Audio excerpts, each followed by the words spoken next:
a usted que nos acompaña a través de la señal abierta de Canal 23 en los 4 departamentos de la zona oriental de nuestro país. También a quienes nos sintonizan por los servicios de cable de Tigo y Claro a nivel nacional. También estamos en las plataformas digitales, en el fanpage de TVO Canal 23, Will Salgado, también en el Twitter a través de Periscope. Si usted desea puede también descargar la aplicación TVO Canal 23 desde su smartphone y entonces nos acompaña desde cualquier país en el mundo. Dos números de teléfono vamos a tener habilitados en el segundo segmento de conexiones, 2263-0023, 2264-9179, para que participen con el comentario o la pregunta, si ustedes lo desean, para nuestros invitados de esta noche.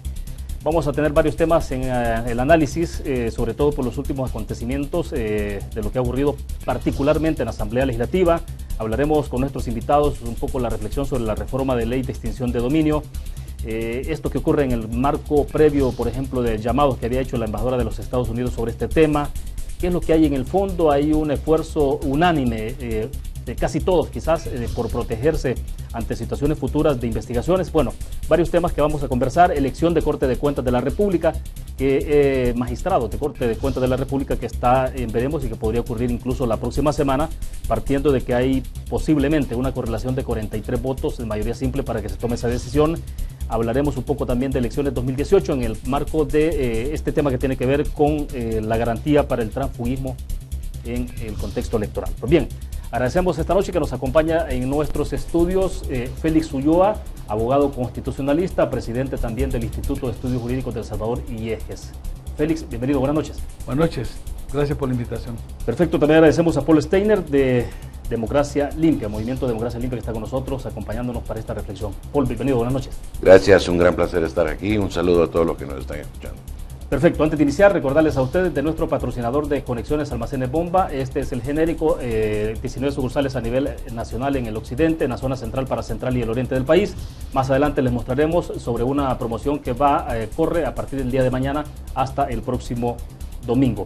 Pues bien, para comenzar, reforma a la ley de extinción de dominio. Félix, decíamos, hubo un llamado previo, un contexto que se generó previo a esta iniciativa. Finalmente se aprobó la reforma, a pesar del llamado que hizo la embajadora de los Estados Unidos. Hubo un tuit bastante fuerte y que tuvo bastante, digamos, movimiento en redes sociales, sobre todo en el Twitter, desde luego. Era en torno, decía ella, ¿por qué la prisa de entrar a esa discusión y reformar la ley de extinción de dominio? ¿Tu opinión en lo que Mira, la opinión es que desafortunadamente tiene que ser la embajadora la que haga estos llamados de atención para que un tema de tanta relevancia se ponga en la mesa del debate como debe ser.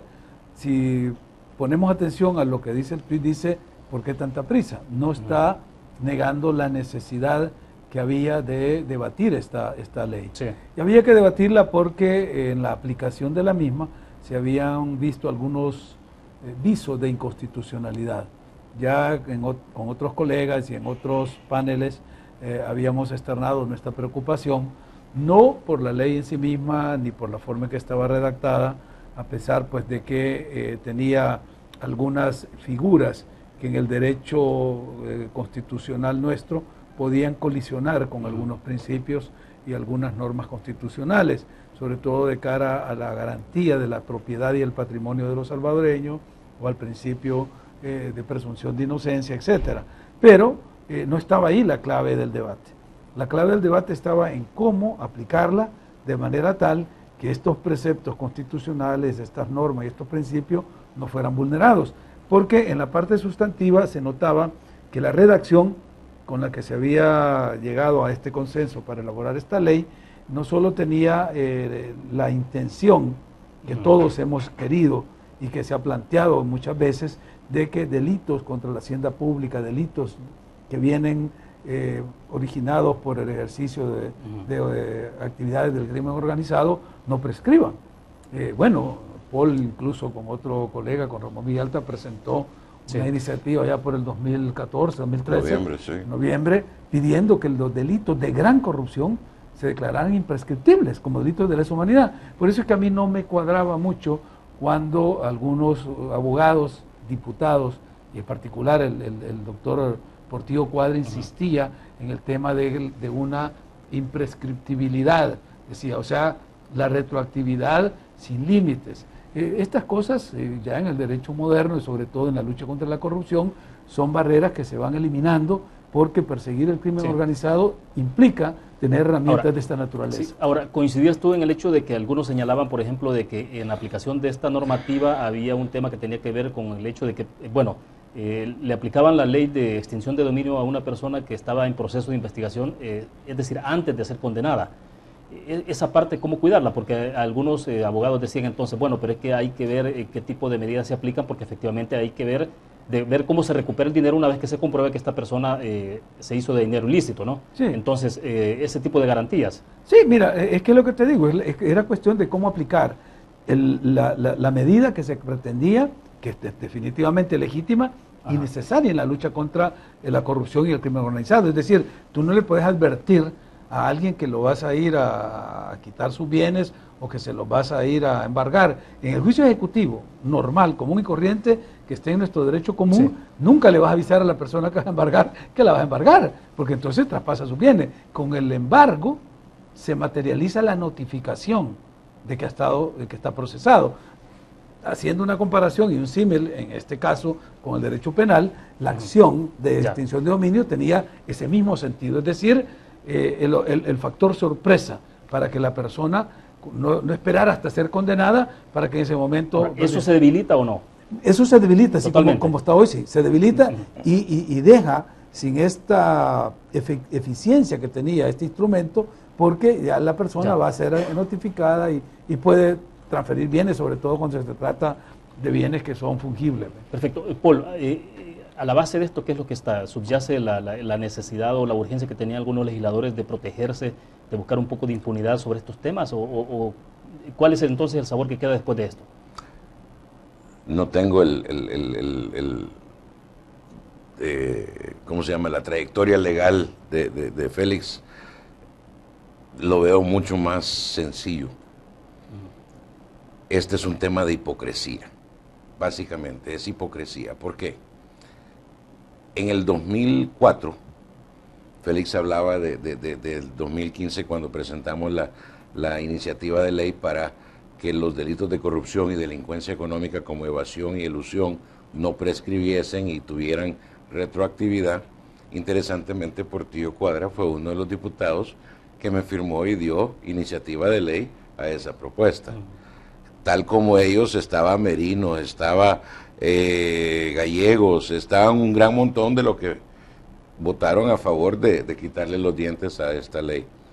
Pero en el 2004 El Salvador se volvió partícipe a nivel mundial de una convención con las Naciones Unidas Claro. contra la corrupción, y ahí es donde parte el inicio de una definición de la gran corrupción, esos delitos que son contra el patrimonio del Estado, que ahora la tendencia a nivel mundial es que se consideren, por el daño a la sociedad entera que causan, se consideren de lesa humanidad. Es más, en el año 2013, El Salvador firmó como parte del convenio de la Organización Global de Parlamentarios, firmó un acuerdo en Panamá que iba a trabajar por definir esos delitos como lesa humanidad para que no prescribiesen y se pudiera aplicar retroactivamente. Ahorita lo que tú tienes es una cantidad de gente que ahorita tiene el control y el poder para protegerse, sabiendo que vienen un montón de cuestionamientos. El artículo 27 del reglamento de la Asamblea Legislativa, en su inciso 9, dice que está prohibido que cualquiera de los diputados que pueda beneficiarse de una votación participe en votar. O sea, el tema de conflicto de interés, el de que se conviertan en jueces y partes. Una prohibición ética clara, y dice, no puede votar. Ahora, ¿pero qué trascendencia tiene una prohibición ética como para que pueda argumentarse a la luz de esto? Mira qué interesante, es el reglamento de la Asamblea Legislativa. ¿Qué importa que sea una prohibición en la sección de ética o en la sección protocolar? ¿Por qué la sección de ética va a tener menor importancia que la sección protocolar? Ese es el problema que tenemos aquí en El Salvador.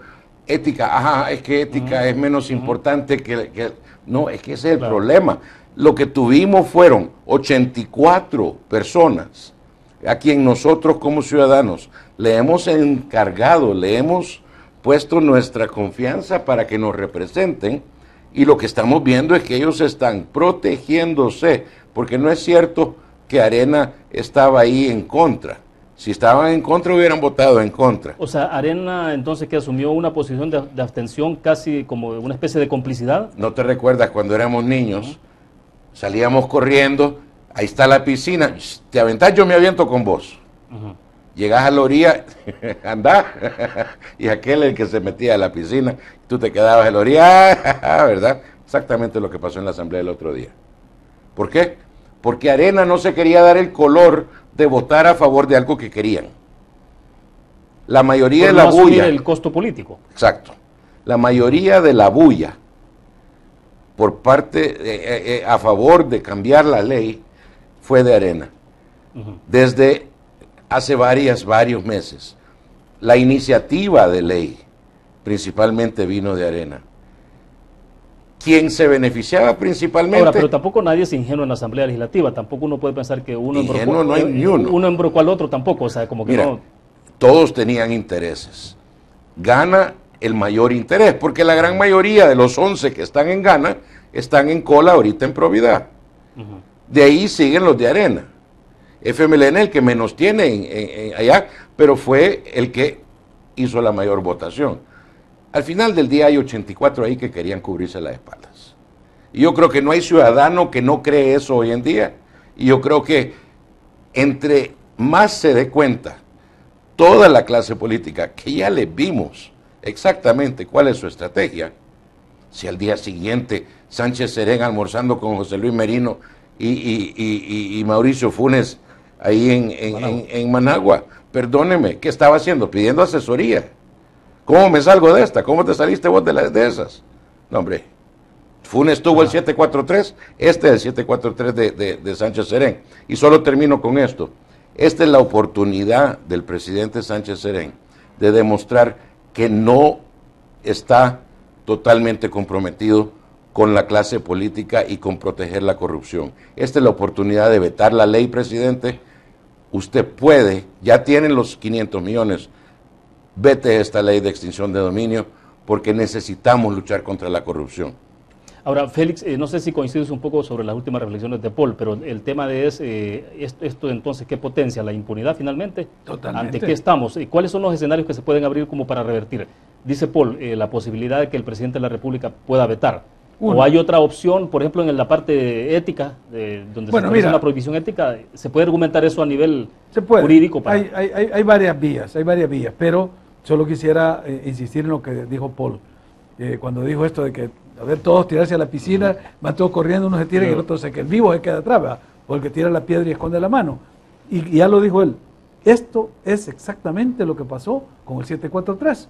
Si tú te acuerdas, el 743 lo impulsó Arena, ¿verdad? Cristiani y el partido Arena fueron a querer amarrarle las manos a la sala de lo constitucional, después se retiraron y el frente quedó dando la cara para apoyar este decreto 743 que levantó a la sociedad en defensa de la sala. Ahora está pasando lo mismo.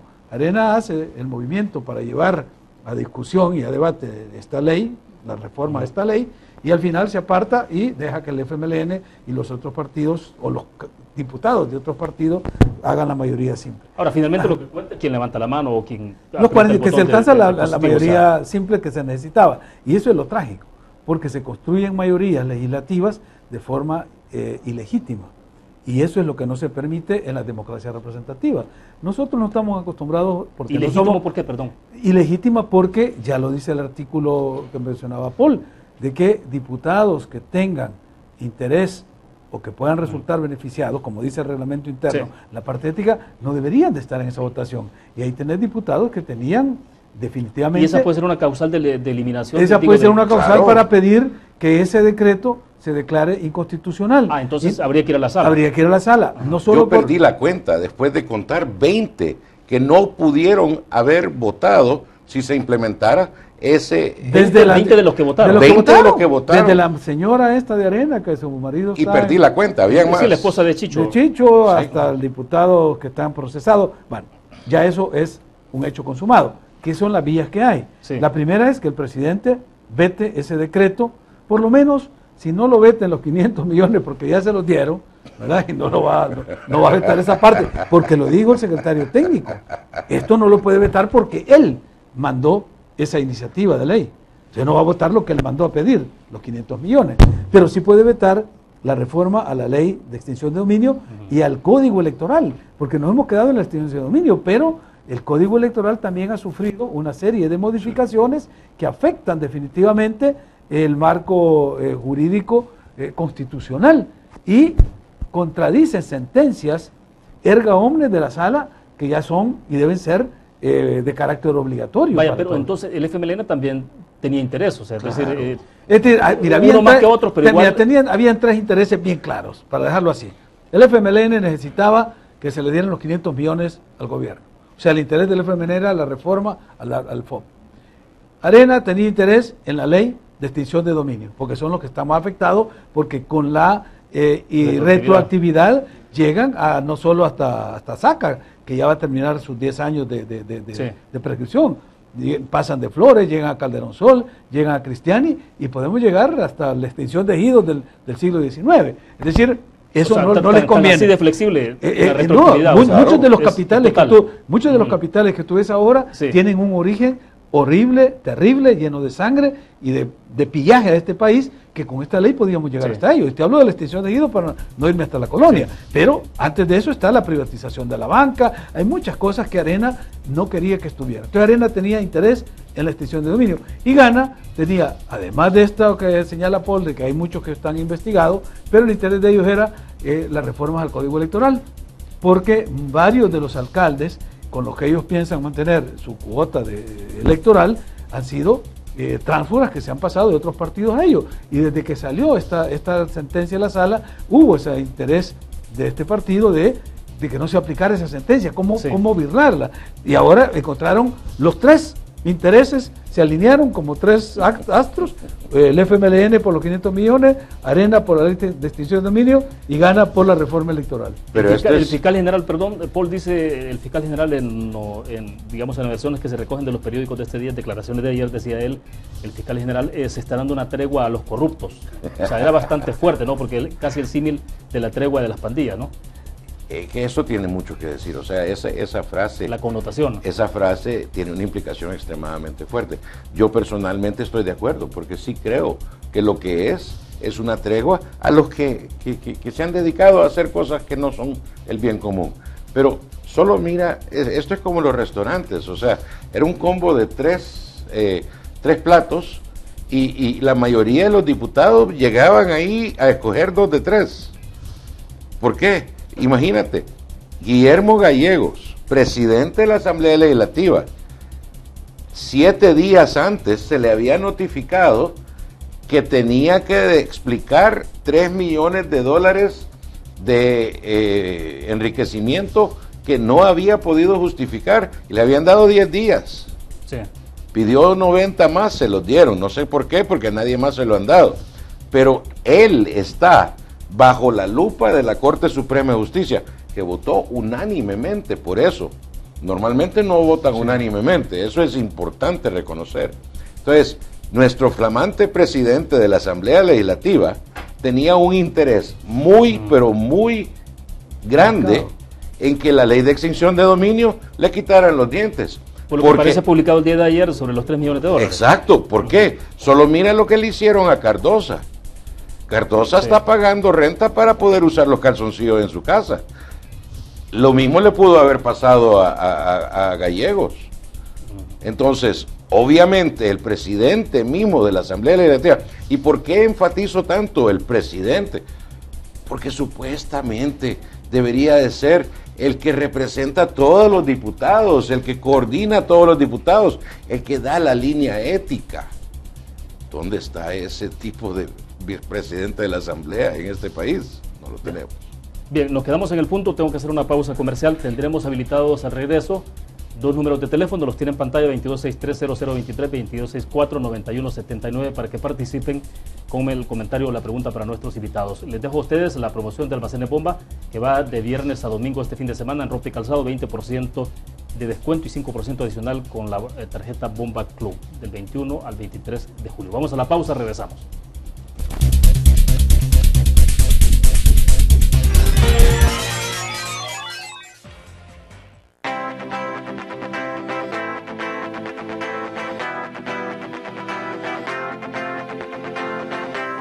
Mi nombre es Mari Portillo, pertenezco al Team Aves. Comencé hace 3 años porque quería cambiar mi estilo de vida. Yo invito a todas las personas que no practican deporte a que se animen a correr. Muevan los brazos, muevan los brazos, muevan los brazos. Para mí ha sido una experiencia muy bonita pertenecer a este team que nos motiva a ser cada día mejores atletas, mejores personas, a tener un estilo de vida diferente.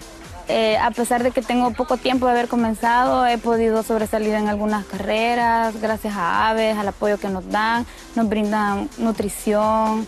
Para mí, correr ha sido cambiarme la vida, porque uno se siente más vivo, más motivado, y la verdad es una experiencia muy bonita. Yo invito a todas las personas que no practican deporte a que lo hagan y van a ver la diferencia.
ACACU DRL, 49 años rumbo al medio siglo, mejorando tu vida.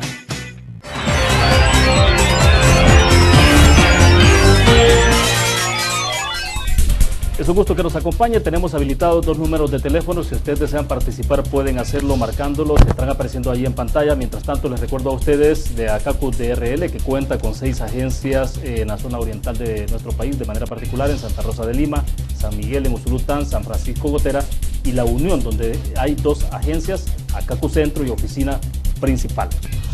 Bien, un poco siguiendo entonces la línea de la conversación, porque me parece que el tema de extinción de dominio nos ha llevado bastante tiempo, pero creo que es esencial, ¿no?, para que también la población, los televidentes puedan entenderlo.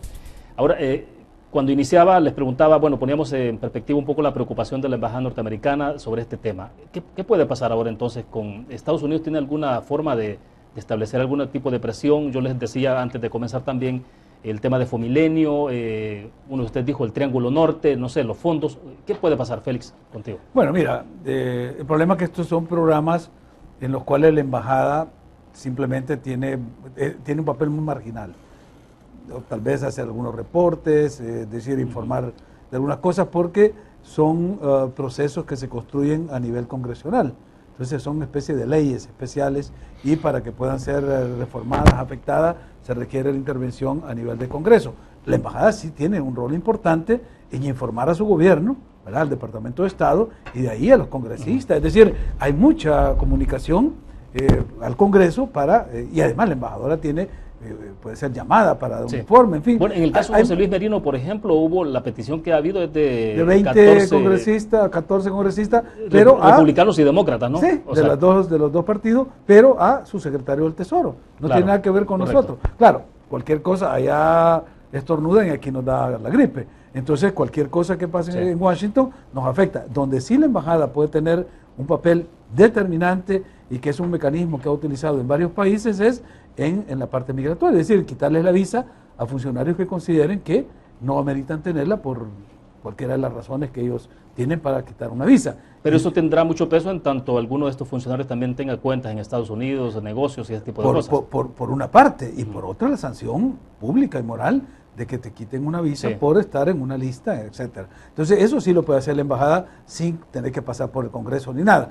Afectar los fondos del Fomilenio o de la Iniciativa para la Prosperidad ya es una cuestión que implica un mecanismo mucho más complejo y por supuesto la embajada sí, y lo ha dicho, han hecho... La se han hecho embajadora anal- lo dijo la otra vez, No, ¿no? y han hecho Cuando análisis mencionó- de cuáles son los parámetros que se están cumpliendo, los que están en déficit, de ese tipo de Y cosas. dijo que cada vez se le volvía más difícil poder justificar poder ante los justificar- contribuyentes norteamericanos el que sus fondos se estén utilizando mal en El Exactamente, Salvador. ese tipo de presión se puede hacer, pero Ya. hablamos de presión y de informe. Aquí, cuando hablamos de visa, estamos hablando de acciones, Sí. acciones que la embajada puede tomar Correcto. inmediatamente.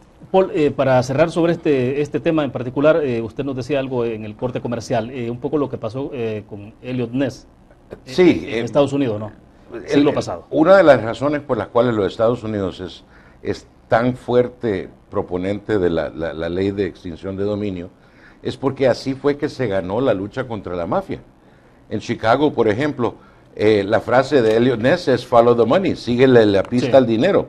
¿Por qué? Porque si tú logras extinguir el dominio de los mafiosos sobre los bienes que están lavando y que están usando como su caudal de dinero, entonces tienen la habilidad de poder realmente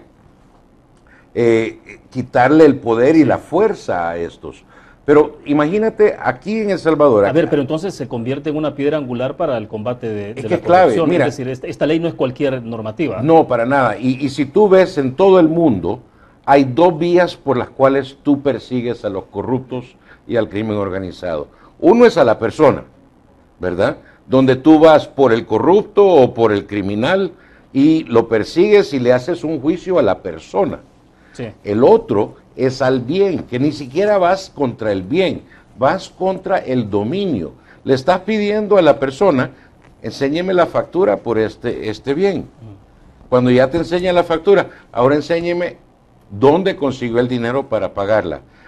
Solo te cuento Sí. una historia. Todos sabemos de la caballeriza en Cangrejera, que no vamos a decir de quién sabemos qué es, pero sabemos que hay dos señores bien humildes, campesinos, que viven ahí en una champita, duermen en hamaca, y ellos son las Los personas propietarios. con el nombre en la escritura, Presta nombres. prestanombres. Ellos mismos lo admiten. La pregunta es, ¿cómo vas a conseguir control sobre ese bien y se lo vas a quitar al verdadero dueño? Vas a usar la ley de extinción de dominio para ir donde esos dos señores y les vas a decir, enséñeme la factura, ahora enséñeme el dinero Sí. de dónde vino para pagarlo. Y cuando no lo puedan justificar, van a demostrar que fue ilícitamente comprado a través del uso de prestanombres.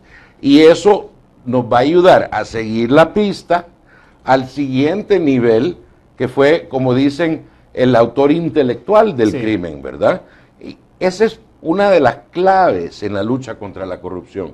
Si el fiscal general de la República no tiene esas dos armas, la de ir por la persona natural y la de ir por el bien, no vamos a poder realmente rescatar los millones y millones de dólares que han salido de este país. Ahora, Félix, ¿hacia dónde vamos entonces? Porque no hay posibilidad de que se instale una comisión especial como la CICIG en Guatemala. O sea, eso prácticamente parece que está eliminado de la posibilidad.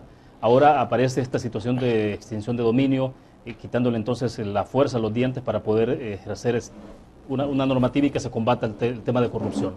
Pero entonces, ¿en qué vamos a terminar? O sea, ¿hacia dónde vamos? Vamos para atrás, como el cangrejo. O sea, una involución vamos retrocediendo. con lo poco que se había avanzado. Se había logrado unos pequeños avances.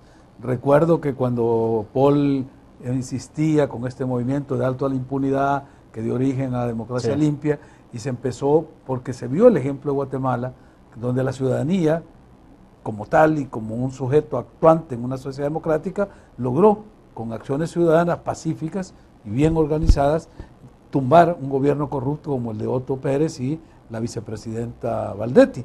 Entonces aquí se dijo, hay esperanza. Es decir, si nuestro pueblo hermano Guatemala logró éxito en esta lucha contra la corrupción, lo podemos hacer. Y salió, ahí fue cuando salió la idea de ir a presentar esta pieza de correspondencia para pedir que la Asamblea Legislativa, en cumplimiento de un compromiso del presidente de la Asamblea Legislativa, que era don Sigfrido Reyes, que firmó en noviembre del 2013 en Panamá, el compromiso de regresar al país y establecer una legislación para declarar delito de lesa humanidad la gran corrupción. Entonces, cuando empezamos a avanzar en ese sentido y se dio esta otra excepción histórica de tener un fiscal como el que se nombró ahora, que nadie daba un peso por él de la forma en que fue electa, sin antecedentes, sin venir de grandes batallas, sino pues un funcionario que había sido fiscal, muy eficiente también, por eso, pero no se le veía ese perfil que después de tomar posesión del cargo ha demostrado, y que ha cometido algunas deslices, a veces habla mucho, dice algunas cosas, pero su decisión de combatir la corrupción se empezó a ver cuando empezó a tomar acciones contra personajes y contra gente que se parecía intocable en este país. Entonces, a ese momento dijimos, hemos dado el primero y el segundo paso en la dirección correcta. Ahora hemos dado el primero y el segundo paso para atrás.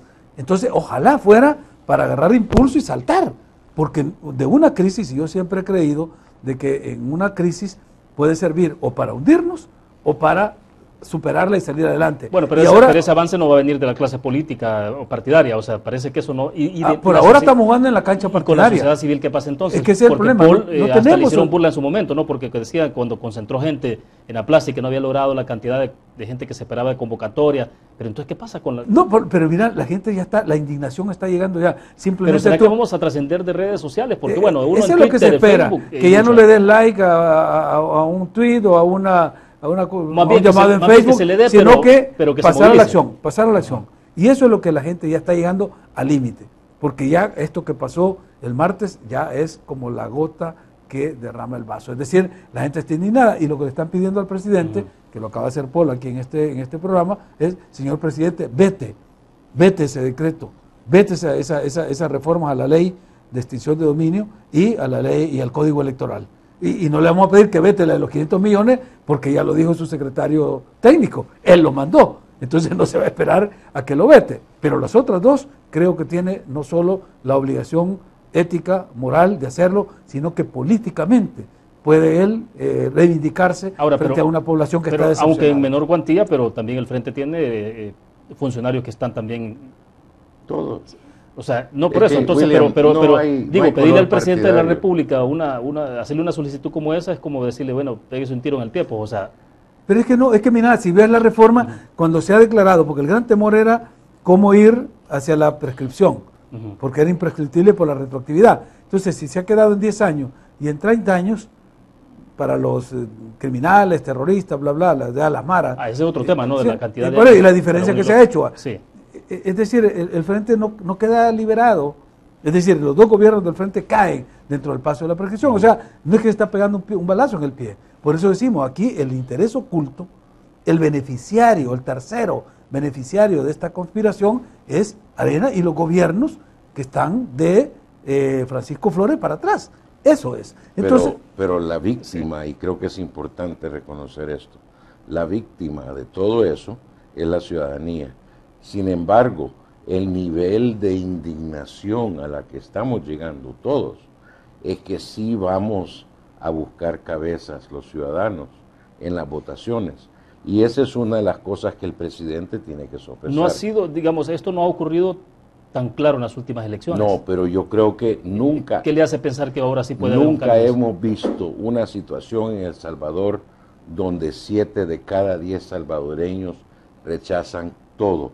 Nunca hemos visto una situación donde casi 7 de cada 10 salvadoreños dicen: no quiero que se quede gobernando el frente, sí, y no quiero que Arena regrese. La encuesta de UDOP.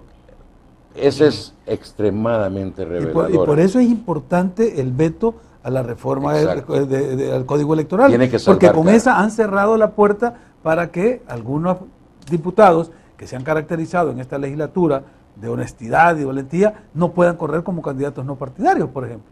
O cerrarle la puerta. Se les está inhibiendo entonces. Claro, y hay una disposición. Claro, sí, claro. Entonces hay que vetar eso, porque además ya la sala había declarado inconstitucional el artículo 9 del decreto 555, la misma prohibición, que prohibía eso. Entonces la sala lo declaró inconstitucional, pero como quedó una declaración en la parte expositiva que dejaba casi vigente el artículo 9, presentamos la semana pasada una petición de aclaración a la sala para que estableciera con claridad si se podía un diputado que está vigente en esta legislatura presentar como no partidario, que no es lo mismo que transfugismo, porque no se está pasando de un partido a otro partido, simplemente está dejando la partidocracia y presentándose como ciudadano que está habilitado. Sí, entonces no hay transfugismo en eso. De acuerdo, vamos a hablar un poco más adelantito de eso y me interesa que hablemos de corte de cuentas de la República, porque tal parece que eso es lo que viene la próxima semana, ¿no? Algunos sugieren de la posibilidad de que nos vamos a ir a la vacación de agosto bien servidos en ese sentido, o sea, con ese tipo de disposiciones. Tenemos un televidente con nosotros en la línea, la recomendación de siempre, si le baja volumen al televisor y nos dice de dónde nos llama. Buenas noches. Buenas noches, le hablo de San Salvador. Solo quiero expresar, ¿verdad?, que es preocupante lo que estamos pasando como pueblo salvadoreño. Nos están dando golpe tras golpe, nos están robando nuestros ahorros, el futuro de nuestros jóvenes, y creo que vamos por la misma línea en cuanto a las elecciones, ¿verdad?, de los magistrados de la Corte Suprema de Justicia. Yo creo que como pueblo salvadoreño y como mujer debemos realmente ya tomar cartas en este asunto y levantarnos realmente como pueblo salvadoreño, porque nos están siguiendo, nos siguen atropellando. Muchas gracias y buenas noches. Bueno, gracias por la participación. No sé si tenemos a alguien más con nosotros en la línea. Bueno, que conste, eso no lo dije yo. Bueno, a ver. Que conste, lo que ella acaba de decir, no lo dije yo. Eso es lo que el pueblo salvadoreño está diciendo. En mi programa de radio, los viernes en la mañana, te lo digo, las llamadas que recibimos es 20 y 30 llamadas diciendo exactamente lo mismo. Y eso, porque no he oído todavía las llamadas de esta semana. Sí. Ahora, ¿cómo hacer para capitalizar entonces de ese nivel de inconformidad y que no termine eso en un desencanto con el ejercicio de la democracia? Félix, no sé si te recordás, en la encuesta de Barómetro Latinoamericano había una preocupación hace algunos años atrás porque la tendencia del desencanto con la democracia era mucho más marcado cada vez que hacían el sondeo. Y además de eso, cierta identidad o aceptación del autoritarismo, por ejemplo. Exacto, porque se sentía que con la llegada de la democracia y el desplazamiento de los gobiernos autoritarios de la época de las dictaduras militares, la democracia no había cumplido todas las promesas que ofreció a la ciudadanía. Entonces había desencanto con esta democracia. Lo que sucede en nuestro país, y que como la pregunta tuya, cómo canalizar todo este desencanto, de cómo hacer que la gente pueda canalizar esta frustración, esta indignación para generar un cambio en la política. Es muy difícil por estas razones, porque el sistema político y electoral tiene un diseño en el cual los partidos, y en este caso los dos grandes partidos, que se reparten el 80% del pastel electoral, no permiten ningún cambio en el sistema que pueda dar oportunidad. Por ejemplo, estamos hablando de los candidatos no partidarios. Sí. Te puedo enseñar en mis correos y en mis comunicaciones, más de 30 personas que me han dicho que quieren presentarse como candidatos no partidarios.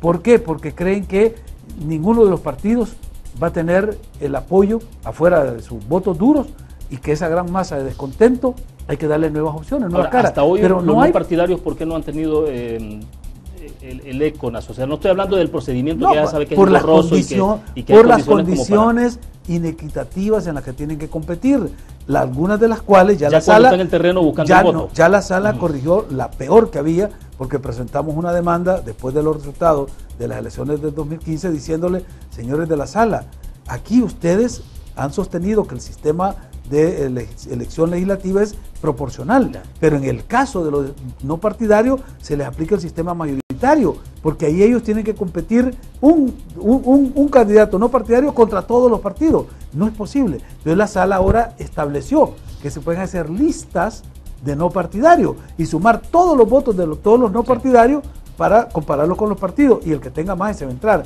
Esto cambia la cuestión, porque antes no se permitía, y tengo la sentencia, porque es una sentencia que yo promoví, cuando la sala habla de las listas, y los magistrados, varios de ellos no quieren aplicarla, y esto, ojo, porque les vamos a pasar factura, porque está la sentencia de la sala que habla de las listas de los no partidarios. Entonces, por eso es que ahora mucha gente quiere presentarse, pero las condiciones de la contienda son inequitativas. Bien, nos quedamos en el punto. Debo hacer la última pausa comercial. Cuando regresemos ahora sí quiero que entremos a hablar de elección de magistrados de Corte de Cuentas de la República y un poco afinar más el lápiz en la parte del transfugismo con la modificación que se ha hecho. Vamos a la pausa, regresamos. ACACU de RL, 49 años rumbo al medio siglo, mejorando tu vida.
ACACU de RL, 49 años rumbo al medio siglo, mejorando tu vida.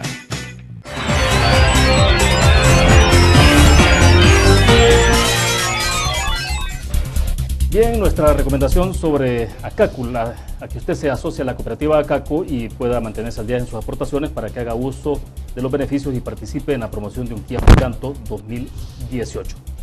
Dicho esto, hablemos entonces de elección de magistrados de Corte de Cuentas de la República. Paul, está cantado el escenario entonces, se va a definir esto, 43 votos se necesita, ¿no?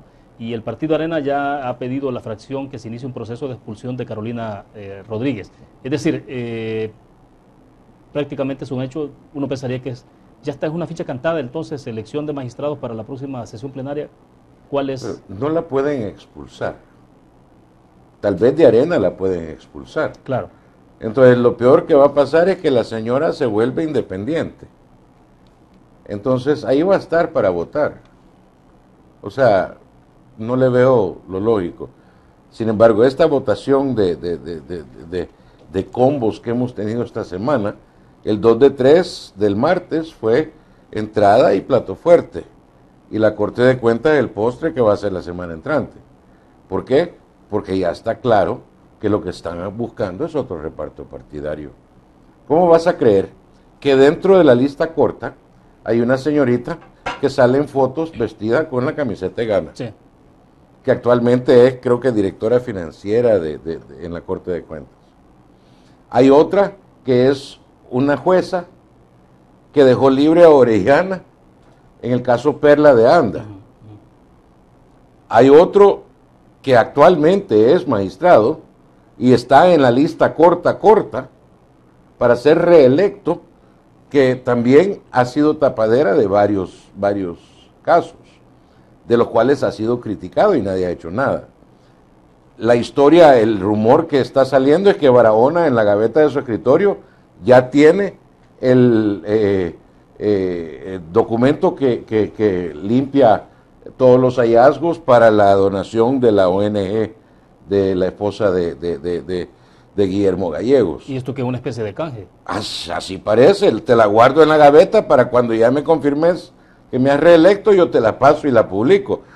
Lo más probable, perdóneme, son rumores, yo no digo que me consta, pero el punto es, con la actuación que tenemos de esta semana,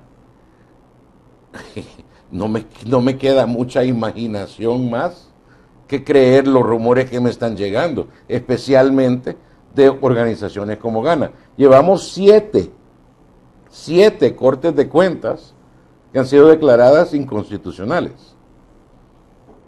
Aquí va la octava. Es lo único que puedo decir. Aquí va la octava. ¿Es posible que se repita entonces? Si reeligen a estos tres, o si entran a la nueva, con gente que ha estado saliendo en fotos con vestimenta partidaria y cosas así, o que tiene un historial dudoso de fallos en casos pasados, entonces obviamente es un reparto partidario. Félix, ¿qué puede pasar entonces? ¿Ese es el escenario de la próxima semana? Pues pareciera ser que es lo que se ha dado a llamar el do-des, ¿no? Que es el do-des, es ese mecanismo te doy y me das, ¿verdad? O sea, el toma y daca. Ya estamos acostumbrados a eso. Digo, estamos acostumbrados, no es que lo aceptamos, sino de verlo y que no hay reacción. Lo único que ha habido cuando se ha acudido a la sala es que la sala entra y, como dice Paul, ya ha declarado inconstitucionales varias veces la elección de los magistrados de la Corte de Cuentas de la República. Entonces, ¿por qué jugar otra vez a la misma estrategia fallida? Hacer una elección que lleva vicios de procedimiento y que va inmediatamente a dar lugar a demandas de inconstitucionalidad. Ahí es donde yo no entiendo por qué el político sigue tropezándose 2, 3 veces con la misma piedra. Pero es ese esquema del do-des, es decir, los tres. Antes era el PCN el dueño de la Corte de Cuentas, hoy perdió titularidad porque lo sustituyó Gana, y entre los dos partidos grandes y este partido bisagra se reparten los tres cambio cargos. De actores, pero al final el mecanismo es lo mismo. Y entonces, ¿qué hacer? Hay preocupaciones, muchos tanques de pensamiento han trabajado mecanismos para la elección de funcionarios de segundo grado, pero necesitan cambios constitucionales, porque el mecanismo nosotros le entregamos a los partidos en la Constitución del 83 ese derecho y esa posibilidad de ser ellos los que elijan a los funcionarios de segundo grado, cuando en otros países estos mecanismos están en la misma institucionalidad porque vienen de los órganos del Estado en manera equilibrada, pero aquí se lo dimos a la Asamblea Legislativa mediante la decisión de los partidos. Entonces ahora, ¿cómo quitarles eso a los partidos? Va a ser muy difícil, tiene que ser una lucha muy fuerte ciudadana, tiene que modificarse las correlaciones legislativas o, a golpe de sala, ir como se ha hecho hasta ahora en estos 7 años y tanto, 8 años y tanto que tiene la sala, pero que ya en junio del próximo año se acabó y entonces... Ahora, pero en el caso de, porque siempre en todo prácticamente está descansando en la sala. Alguien me decía esta semana, pero ¿no será que hay una estrategia también un poco de desgaste, de querer desgastar a la misma sala de lo constitucional al cargarle todas las... es decir, todos los problemas que tiene el país? Obviamente no estoy diciendo que tampoco yo de que si hay una inconstitucionalidad no hay que recurrir, de eso se trata, ¿no? Para eso está la sala. Y además pero el tema es hasta qué punto, pues sí, termina desgastando, ¿no? Mira, la sala no actúa de oficio. Somos los ciudadanos que activamos la jurisdicción constitucional y la activamos cuando consideramos que hay una violación. Y como esta sala, con la doctrina de que no hay ninguna parte de la esfera pública que no esté sometida al control constitucional, ha logrado controlar incluso actos administrativos de la Presidencia de la República que nadie pensaba que estuvieran sometidos al control constitucional. Entonces esta es una nueva escuela, la escuela alemana, que nos permite y nos ha permitido lograr ciertos avances en la consolidación de un modelo democrático. Pero ¿por qué acudir a la sala? Porque es el último recurso que tenemos. Porque el primer recurso, que es la misma Asamblea Legislativa, no funciona. Con Paul fuimos en enero de este año a pedirles, mediante una iniciativa de ley, que reformaran el Código Electoral para cumplir con una sentencia de reducir el número de diputados y cambiar las circunscripciones electorales. Eso era una medida totalmente democrática y modernizadora del sistema. No lo hicieron. Entonces tuvimos que irnos a la sala. La sala tampoco nos hizo caso en esta ocasión y quedaron los mismos 84 diputados y vamos a ir a elegirlos por los departamentos de nuevo. Otra inconstitucionalidad, porque la Constitución dice que los diputados, el sistema electoral en general se basa en la población, no en el territorio. Y seguimos eligiendo los 3 diputados de la Unión, los 3 de Morazán, los 3 de Cabaña, el mismo esquema sigue, uno se lo lleva Arena, uno el PCN y otro el FMLN y otro un partido chiquito. O sea, mientras sigamos haciendo lo mismo, el sistema no va a cambiar. Correcto. Y eso es lo que nosotros intentábamos hacer en enero de este año, cambiar las circunscripciones departamentales y darle como base a la población. Proponíamos que cada diputado representara 115,000 habitantes, porque ahora un diputado de la Unión... ¿Es lo mismo distrital?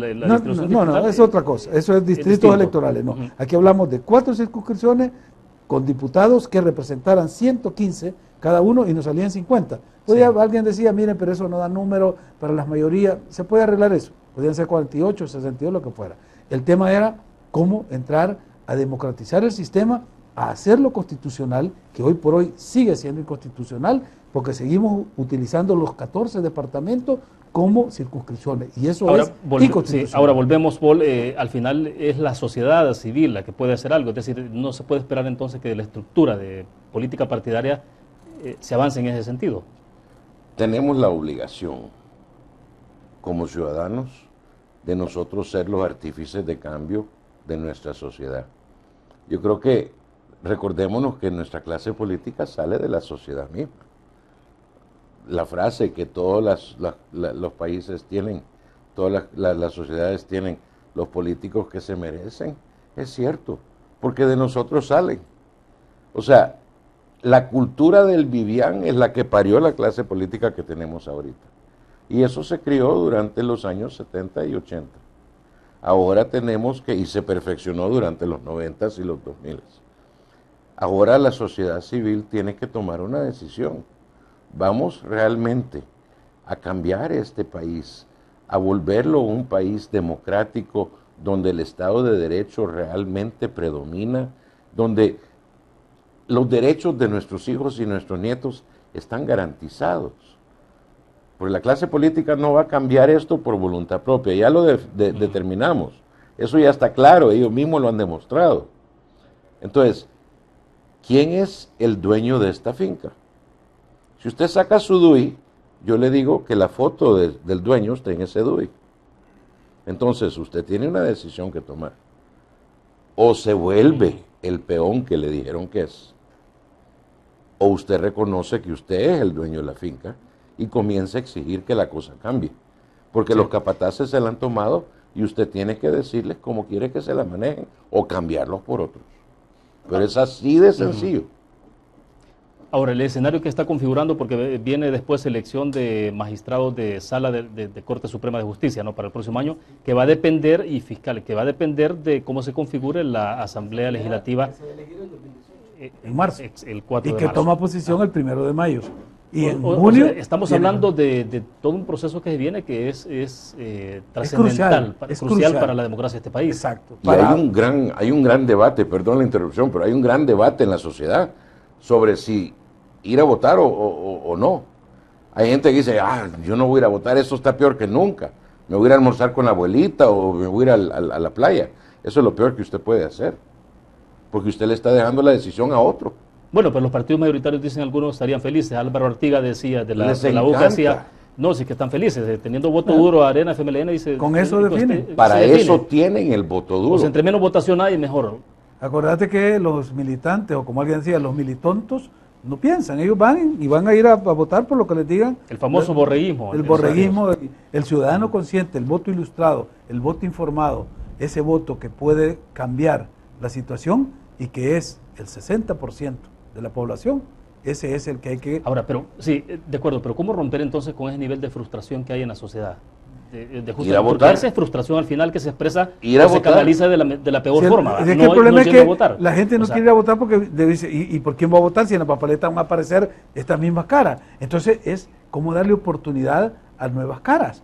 Y eso era lo que estábamos tratando de abrir con los candidatos no partidarios, que no querían ir con la bandera de ningún partido. Pero ahí es donde está encerrado. Y te ponen barreras infranqueables, te ponen grandes fosos para que no pases. Entonces, bueno, hay más requisitos para un independiente que para un partido, no sé. claro. Entonces, ¿cómo votar, verdad? ¿Cómo derribar esas murallas que nos están impidiendo acceder a esa cancha donde el ciudadano va a ir a ver el partido, ¿verdad? Y como espectador vas a ver, pero si el partido va a estar jugando los mismos jugadores, la gente sale decepcionada. Por eso que muchos dicen, yo no voy a ir porque son en la papeleta me van a aparecer las mismas caras. ¿Y usted por qué voy a votar? La voy a ir a anular, que es lo mismo. Pero si aparecieran nuevas opciones que van a ver, o dentro de los mismos partidos, que hay figuras, ¿verdad? Yo he votado por personajes del FMLN, de Arena, del CD, de todos los partidos, porque el voto cruzado me permite escoger la gente que merece darle la reelección, porque les hemos visto